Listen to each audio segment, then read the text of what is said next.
But I'm just going to go ahead and write the problem up on the board. If you want to copy it down, you can copy it down as well. Okay? What do you guys think of those problems? They're not too difficult, are they? No. Okay? All right? And you guys can tell which ones are soluble, which ones are insoluble. When you like the net ionic, I mean, after you do a couple, the net ionic are pretty decent in which to do. I don't know. We might have some people gone today, so let me filter through. This is one person. He is. Oh, no, she's here. Brian's here. Christian's here. Ben is gone. You're going to say, take that back. Okay? End of the period. End of the I period. got another one of these this morning. I just grabbed it down there and do it. Oh yeah, I just haven't gotten done one of these earlier. I just forgot to do it. Okay. My t-shirt somewhere. I might just be for seniors. Or is it senior? I think it's senior.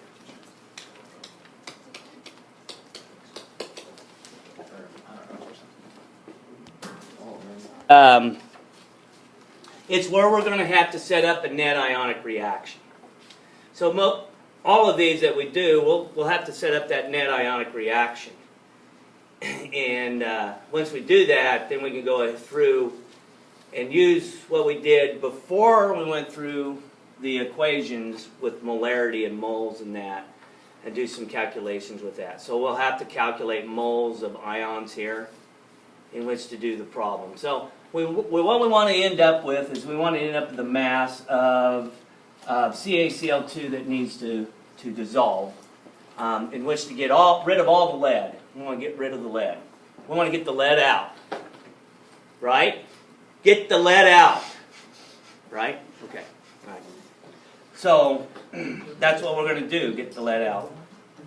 And so first thing we'll do, we'll just set up that formula equation, and we know we have PbNO3, and then we're adding it to the CaCl2 aqueous,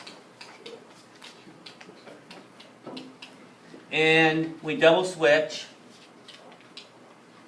like in basketball. You guys do double switches in basketball? Double switch. CuNO3.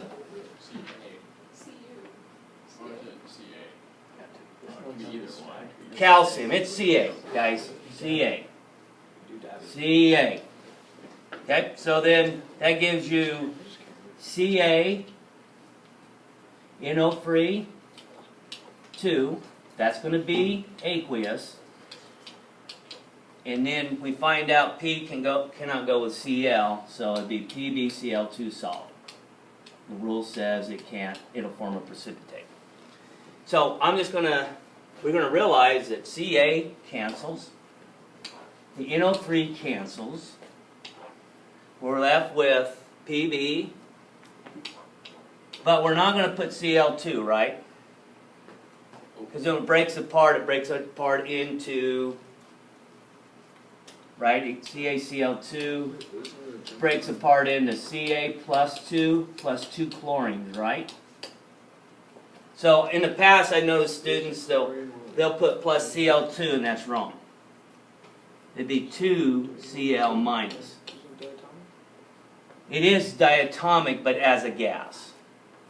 And these are ions. So that is a mistake that students make. They assume that Cl, when it's by itself, it'll be chlorine gas, but these are chlorine ions. And so when they break apart, anything that's ionic breaks apart, that subscript always comes out in front, and that's part of your, how many you form. So we're going to make PbCl2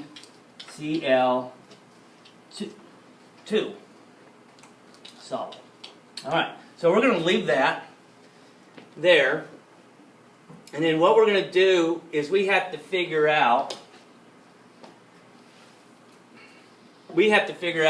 how much of this, how much of the CaCl2 that we have to have. Okay? So So calculate the mass of CO2 that must be added to precipitate. So what we need to do is we need to figure out how many moles that we'd have to have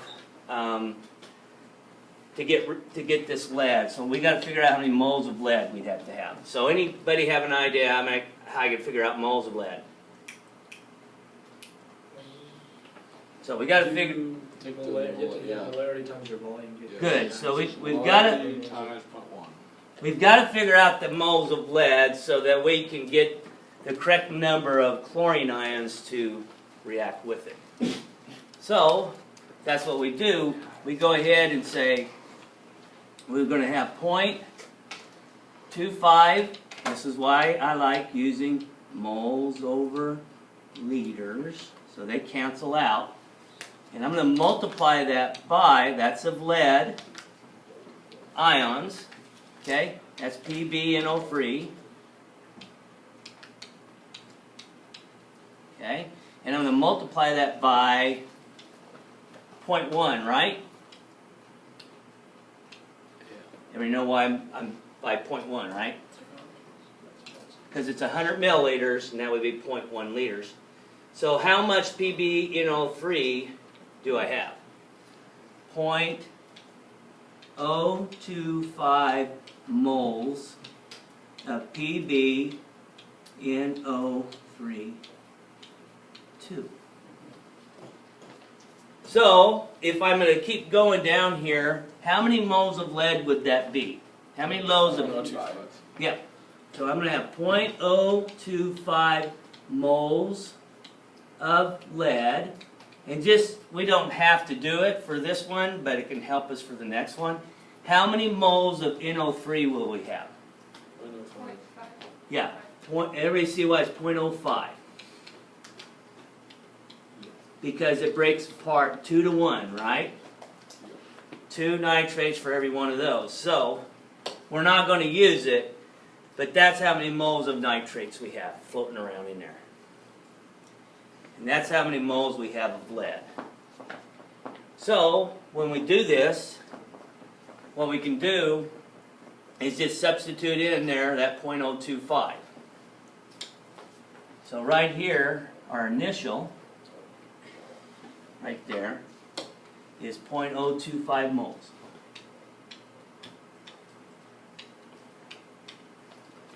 All right, so that's the initial amount. So what's this one going to have to be to 0.05 moles, right? Because it has to be a 1 to 2 ratio. So now we can finish it, right? What do we need to do to figure out the solid CaCl2? Well, we need this many moles of chlorides. So if we remember back to last chapter, all we have to do is go 0.05 moles, okay, of Cl minus. Then what's the ratio there? 3 to 1. Or 1 to 3 So every 2 chlorines. every 2 chlorines, There's 1 calcium chloride. there's 1 calcium chloride that's needed. So 2 to 1, so that would be moles, and I want to know grams, so I take it one step further, and I say for every mole of calcium chloride, I need X number of grams. Okay? And the grams of calcium chloride would be 70.9 for the 2 chlorines into 1 calcium. Alright? And then you would have your answer. So, that's how you would do a problem like that one. So then, we do our math.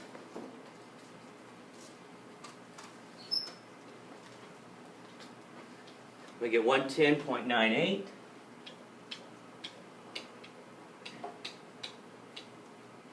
Grams to that mole. We got grams of CaCl2. And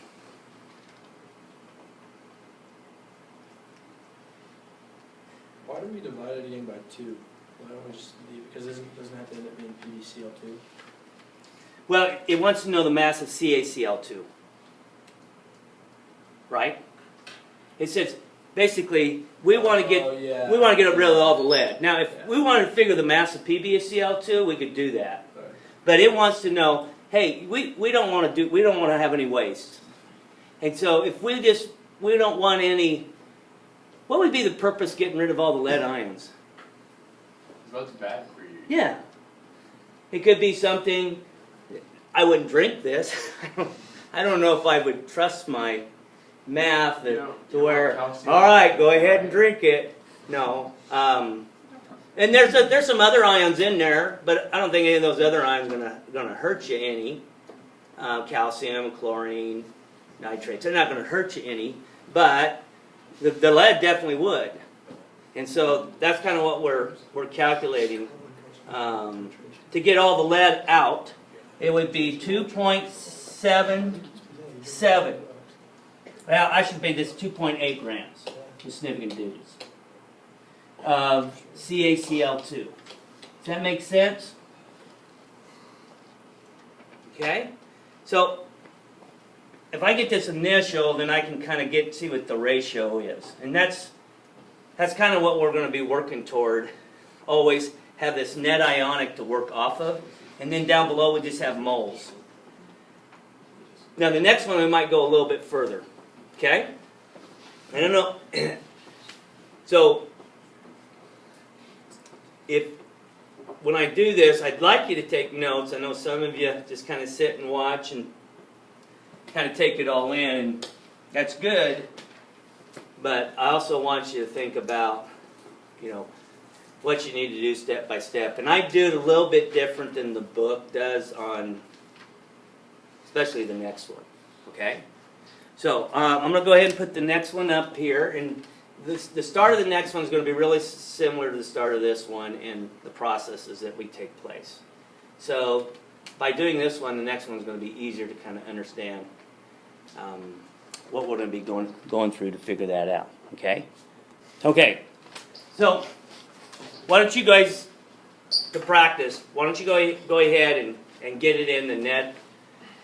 Give me the net ionic reaction between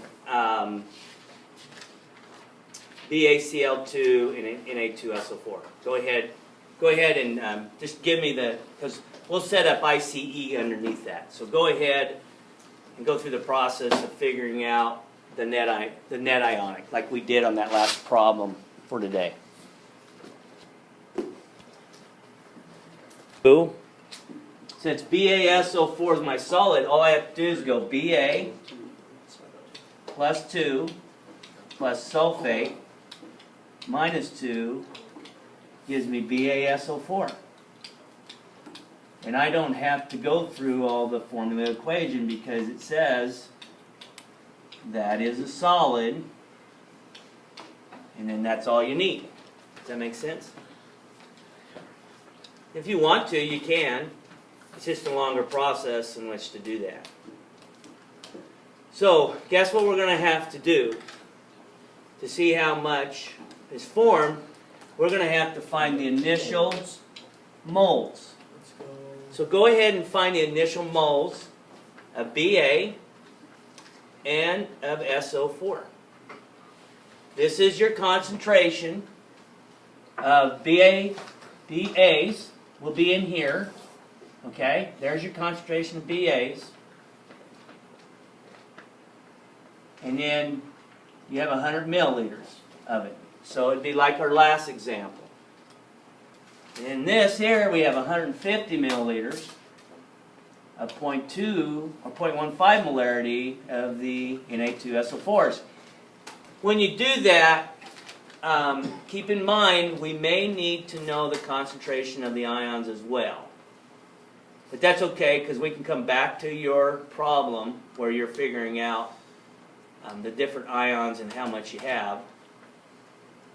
So go ahead and do that. And I'll show one example, and then the other one I won't show because it's pretty much the same process.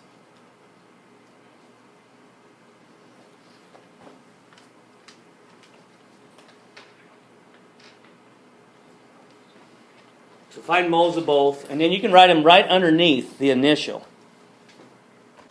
So the whole thing, you'd have 0.025 moles of BaCl2. So how many moles of Ba? 0.025. Now, we're going to get back to it here, but how many moles of chlorine would you have? 0.05. So there's two chlorines given off. So if you got BaCl2, when it breaks apart into one Ba and two chlorines. So you double your moles of chlorines. That's important for later on. Okay, what did you guys come up with SO4? You took 0.15 times 0.15 and you got what? 0.0 what? 2.3. We'll say 2.3. Alright, so now you guys know which one's limiting, right? Which one's limiting? The 0.023.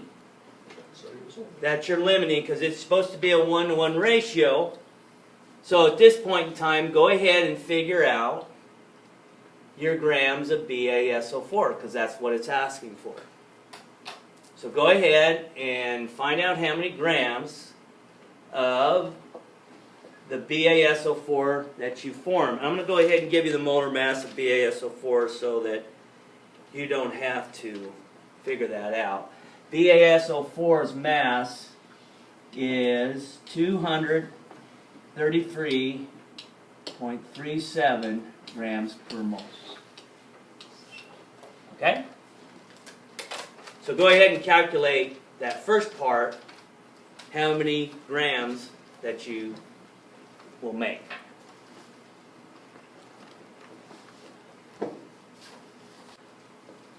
So you would end up with the 2.37 grams of BaSO4 by knowing the ending amount is minus x plus x, and then you take your initial amounts of moles and subtract the limiting.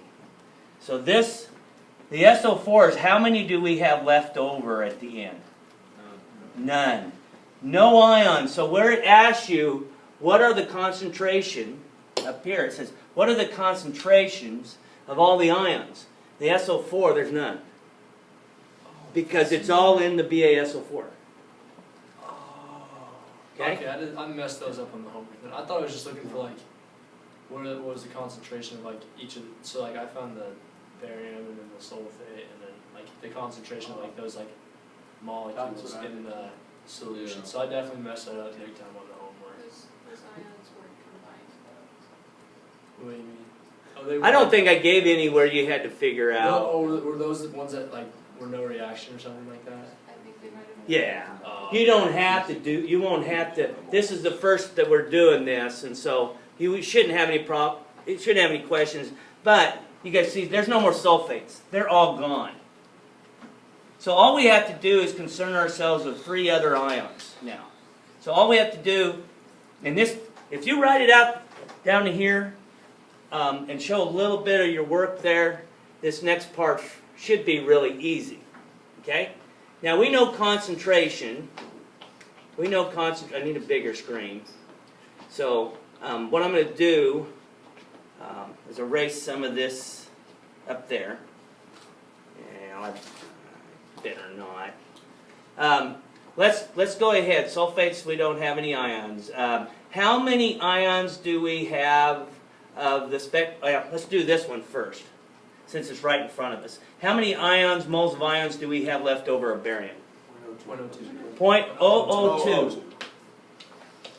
Okay, so if we want to find that concentration, what do we need to divide that by to get the concentration of barium ions? We've got to divide by the total.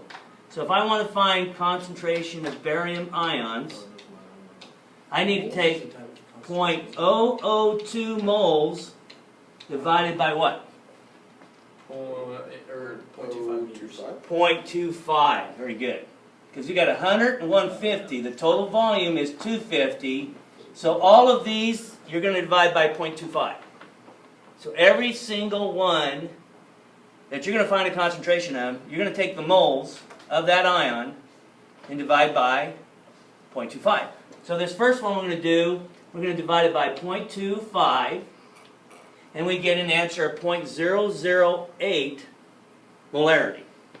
So the concentration of BA is 0.008, or 8 times 10 to the minus third, molarity of barium ions. Got it.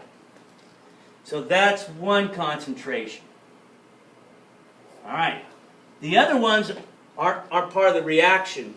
So how about chlorine ions? Remember up here, we said we got right here we got 0.025 moles of barium, and you guys said you double it for the chlorine. So how many moles do we have of the chlorine? 0.05. So 0.025, we have twice as much. So if we have 0.025 of this, we have 0.05 of this. So guess what we're going to do to find chlorines? We're going to take 0.05 of the chlorine, divide by 0.25. And our answer is going to be 0.2. 0.2 molarity of chlorines. And I'm running out of space. Okay? And then the last one you guys know, you guys did. And what's the other ion we have? This one, right? So the Na2SO4, originally you guys said we had 0.023 moles of SO4. How many sodiums do we have then? 0.046. 0.046. We have double, because it's a 2-to-1 ratio. So then we would take the 0.046 moles of sodium and divide by 0.25. Okay, and then that would be like what, 1.78? Is that?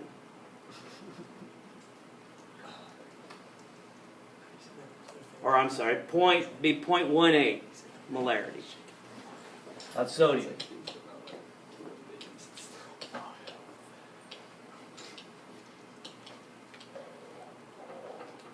So there's sodium. Here's chlorine.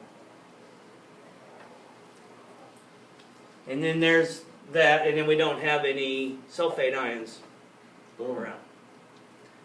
So that would be a full-fledged problem that you would go through. The first part's pretty easy, straightforward. You know how much you're going to form based upon the limiting moles, just like last chapter. Figure the grams. Boom, you got it. And then I asked you, well, what's left over in ions? And so then you'd have to go through, figure out the moles of each ion, and then divide by the total mass of that. Okay? That wasn't too bad. Okay? So I won't give you anything today, but we'll probably do a lab on Monday.